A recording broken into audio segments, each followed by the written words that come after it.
당신의 머릿속 뒤섞인 진리와 거짓을 홍해처럼 명쾌하게 갈라드리는 채널 모팡이입니다. 오늘의 주제는 세뱃돈입니다. 유년 시절 명절이 될 때면 집안 어른들께 문안 인사를 드리고 올해에는 세뱃돈을 얼마나 받을지 기대하고 설렜던 기억이 있으실 겁니다. 사실 세배라는 것은 어르신이 무사히 한 해를 넘기고 새해를 맞은 것을 기념하여 문안을 드리는 목적에서 생겨난 것입니다. 하지만 치기 어린 아이들의 입장에서야 그저 용돈을 두둑히 챙겨 평소에는 언감생심, 꿈도 꾸지 못하던 목돈을 마련할 초로의 찬스일 뿐이죠. 한 웹사이트에서 진행된 설문에 의하면 최근 세뱃돈의 평균 금액은 대학생이 9만원, 고등학생 7만원, 중학생 5만원, 초등학생 3만원, 미취학아동 2만원으로 나타났다고 합니다. 그렇게 친지 어른이 주시는 세뱃돈 봉투를 하나하나 모아보면 금세 수십만원의 거금이 수중에 들어오는 것입니다. 신이 난 아이들은 평소에 갖고 싶었던 로봇 장난감도 사고 요즘 유행하는 관절 인형도 사고 좋은 옷도 사입고 핸드폰을 바꾸기도 합니다. 물론 그 중에는 큰 돈을 갖고 있으면 위험하니 내가 잠시 맡아두겠다며 손을 내미는 엄마에게 세뱃돈을 전부 넘기고 나중에 가서야 후회하는 해프닝도 많습니다. 그 많던 세뱃돈은 다 어디로 사라졌을까요? 인류 최대의 불가사의가 아닐 수 없습니다. 아무튼 오늘 드리고 싶은 말씀의 요지는 세뱃돈의 두 가지의 서로 다른 입장이 존재한다는 것입니다. 세뱃돈 문화는 주는 사람과 받는 사람이 모두 있어야만 작동이 가능한 시스템입니다. 내가 아무리 어른이 되어 세뱃돈을 주고 싶어도 받을 사람이 없으면 줄 수가 없습니다. 반대로 내가 아무리 돈이 궁하더라도 줄 사람이 없다면 한 푼도 받을 수가 없는 것입니다. 그리고 세뱃돈은 주는 사람과 받는 사람이 정확히 구분되어 있어서 철없는 아이들은 그저 받기만 하고 어른들은 그저 주기만 하기 때문에 일방적이라는 특징도 갖고 있습니다. 아이가 어른에게 세배를 받고 무더른을 격려하며 세뱃돈을 주는 일이 가능할까요? 그런 일은 시트콤이 아니라면 절대로 불가능합니다. 반대로 어른이 아이에게 세배를 하고 세뱃돈을 받는 일도 말이 안 되죠. 생각만 해도 너무 어처구니가 없어서 실소가 나옵니다. 그런데 성경에도 세뱃돈처럼 한쪽은 일방적으로 주기만 하고 다른 한쪽은 일방적으로 받기만 하는 아주 중요한 영적인 세뱃돈이 등장합니다. 그것이 바로 오늘의 진짜 주제인 생명수입니다. 성경에서 생명수는 영생과 구원을 의미합니다.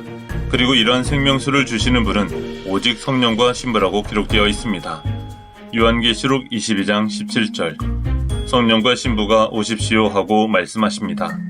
이 말을 듣는 사람도 또한 오십시오 하고 외치십시오. 목이 마른 사람도 오십시오. 생명의 물, 생명수를 원하는 사람은 거저 마시십시오. 성령과 신부는 구원의 생명수를 주시는 주체입니다. 성령은 당연히 삼위일체의 아버지 하나님을 가리키는데요.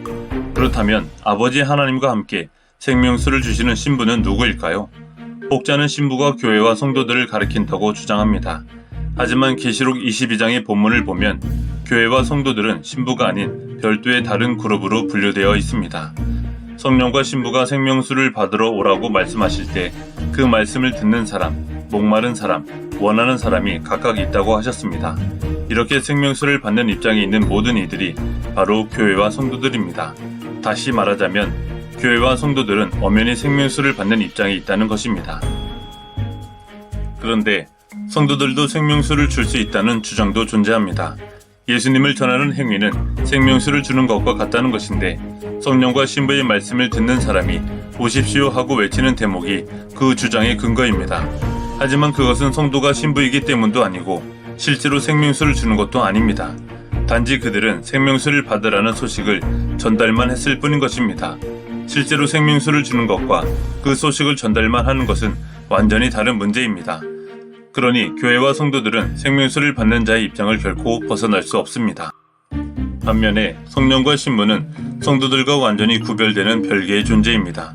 생명수를 주시는 공급자이시고 주체이시기 때문에 이 문맥에서는 결코 성도들이 성령과 신부가 될 수 없습니다.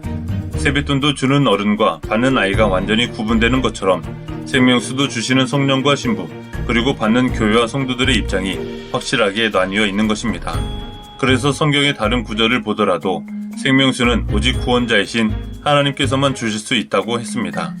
또한 연결된 예언에 속한 계시록 21장과 갈라디아서 4장을 함께 보면 신부이신 하늘 예루살렘은 우리 성도들의 어머니라고 기록되어 있습니다.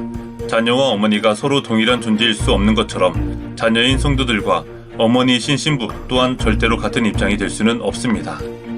결론적으로 계시록 22장에서 성도들에게 생명수를 주시는 신부는 성령과 같은 하나님이시며 구체적으로 아버지 하나님의 신부이신 어머니 하나님을 가리킵니다.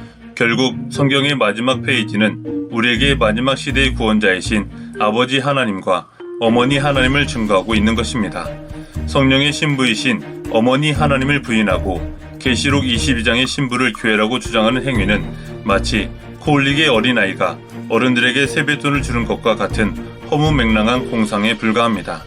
어른이 세뱃돈을 주시면 감사합니다 하고 받는 것이 자녀들의 도리이듯 진정으로 구원을 바란다면 철없는 이들의 헛된 생각에는 귀를 닫고 생명수를 주시는 어머니 하나님을 영접하여 구원의 축복을 받아야 하겠습니다. 이상 모팡이였습니다. 시청해주셔서 감사합니다.